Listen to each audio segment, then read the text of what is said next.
پڑھنے جاتے ہیں مسجد میں تو امام تلاوت کرتا ہے سورہ اخلاص، قل هو اللہ احد، کہو کہ اللہ ایک ہے۔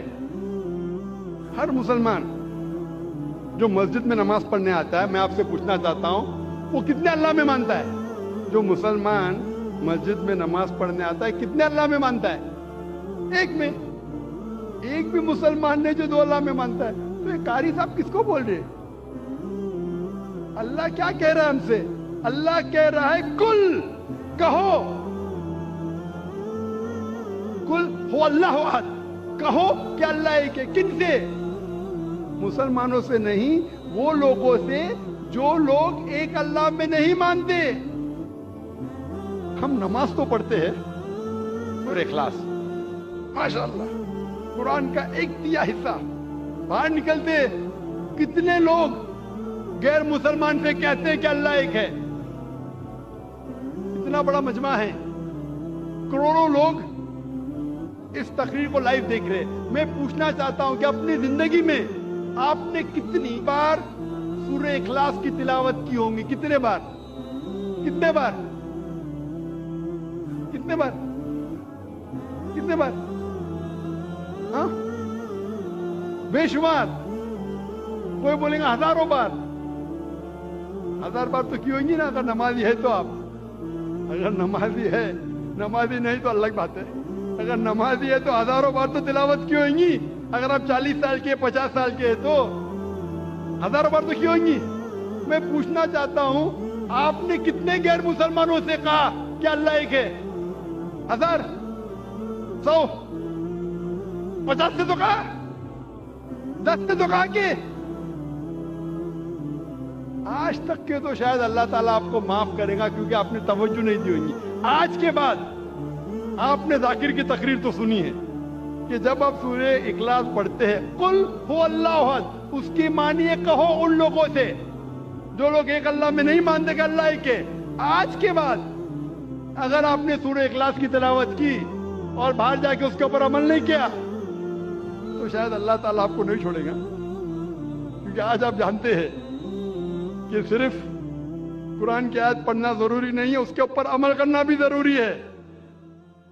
تو میرے تقریر سننے کے فائدے بھی ہوتے، نقصان بھی ہوتے۔ اگر عمل کریں گے تو فائدہ ہوئے گا، نقصان کریں گے تو وہ لوگ بولتے ہیں نا کہ کچا لائسنس اور پکا لائسنس۔ کچا لائسنس ہے تو آپ کو ڈنڈ آدھا پڑتا ہے، پکا لائسنس سے ڈبل پڑتا ہے۔ ابھی آپ جانتے ہیں کہ سورہ اخلاص کی معنی کیا پہلے بھی جانتے ہوئیں گے، لیکن عمل نہیں کرتے ہوئیں گے۔ تو ابھی اگر آپ نماز میں اگر امام کہتا ہے قل هو اللہ احد، اس کا مطلب آپ سے کہہ رہا ہے کہ کہو وہ لوگوں سے جو ایک اللہ میں نہیں مانتے کہ اللہ ایک ہے۔ کتنے لوگ اس کے اوپر عمل کرتے ہیں؟ کتنے لوگ؟ ایک آپ کا ایک ملازم ہے، بہت ملازم جو وقت کا بہت پابند ہے، برابر ٹائم پہ آتا ہے، بہت آپ کی تعریف کرتا ہے، برابر ٹائم پہ آتا ہے، ٹائم پہ جاتا ہے، آپ کی تعریف کرتا ہے۔ آپ بولتے بھائی صاحب ذرا پانی کا گلاس لے کے آؤ، وہ بولتا ہے میرا مالک بہت اچھا ہے، بہت دیالو ہے، لیکن پانی کا گلاس نہیں لے کے آتا ہے۔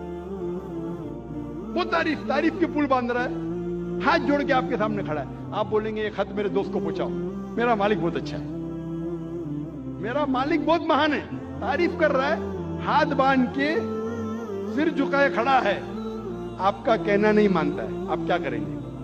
اس کی سیلری بڑھائیں گے؟ آپ اس کو بونس دیں گے؟ کیا کریں گے؟ کیا کریں گے؟ اسی طریقے سے افسوس کی بات ہے، اکثر ہم کہتے ہیں کہ اللہ سے محبت کرتے ہیں، کہتے ہیں تعریف کرتے، اللہ اکبر، تعریف تو بہت کرتے ہیں، لیکن کیا اللہ کا کہنا مانتے؟ عبادت کا مطلب بندگی، اللہ جو حکم دے رہا ہے ہمیں اس کے اوپر عمل کرنے کو کہتے ہیں بندگی۔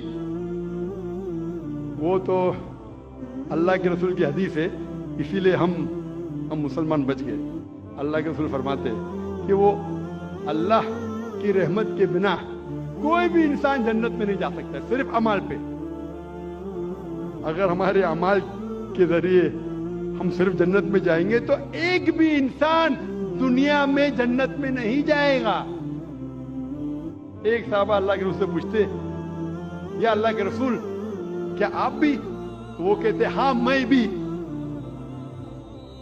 جب اللہ کے رسول جو سب سے بہترین انسان ہے, سب سے بہترین مثال ہے ہمارے لیے, وہ اللہ کے رحمت کے بنا جب نہیں جا سکیں تو ہم کیا ہے؟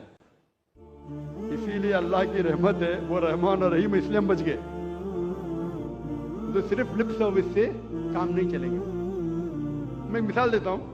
آپ بیمار ہوتے ہیں تو کس کے پاس جاتے ہیں آپ؟ ڈاکٹر کے پاس. آسان سوال, آسان جواب, اس کے لیے کوئی ریوارڈ نہیں. آپ جاتے ڈاکٹر کے پاس, ڈاکٹر آپ کو پرسکرپشن دیتا ہے 3 بار دوا لو. صبح کو بریکفاسٹ کے بعد, ناشتے کے بعد دوا لو, دوپہر کو لنچ کے بعد دوا لو, اور رات کو ڈنر کے بعد دوا لو. آپ گھر پہ واپس آتے, صبح کو ناشتے کے بعد پرسکرپشن پڑھتے, مجھے دوا لینا ہے ناشتے کے بعد, اور بند کر لیتے. دوپہر کو پھر سے کھولتے کہ مجھے دوا لینا ہے لنچ کے بعد, پھر سے بند کر لیتے. پھر ڈنر کو پھر سے کھولتے, پھر سے پڑھتے, لیکن دوا نہیں لیتے. کیا آپ کی بیماری دور ہوگی؟ وہی ہم مسلمان کرتے, پڑھ رہے ختم قرآن, لیکن قرآن پہ عمل نہیں کر رہے. اب ڈاکٹر آپ کو پرسکرپشن دے گا. اللہ سبحانہ و تعالیٰ سارے ڈاکٹروں سے اونچا ہے, وہ ہمارا خالق ہے, ہمارا رب ہے. ہم اس کا پرسکرپشن قرآن مجید, یہ ساری انسانیت کے لیے اللہ سبحانہ و تعالیٰ کا سب سے آخری پرسکرپشن ہے. کیونکہ میں ڈاکٹر ہوں, میں میڈیکل لینگویج میں بات کر رہا ہوں. کون مجھے فتوے مت لگانا بھائی, میں اردو زبان میں کمزور ہوں, بولیں گے ذاکر بھائی کہتے ہیں پرسکرپشن ہے. یہ اللہ سبحانہ و تعالیٰ کا, ہمارے خالق,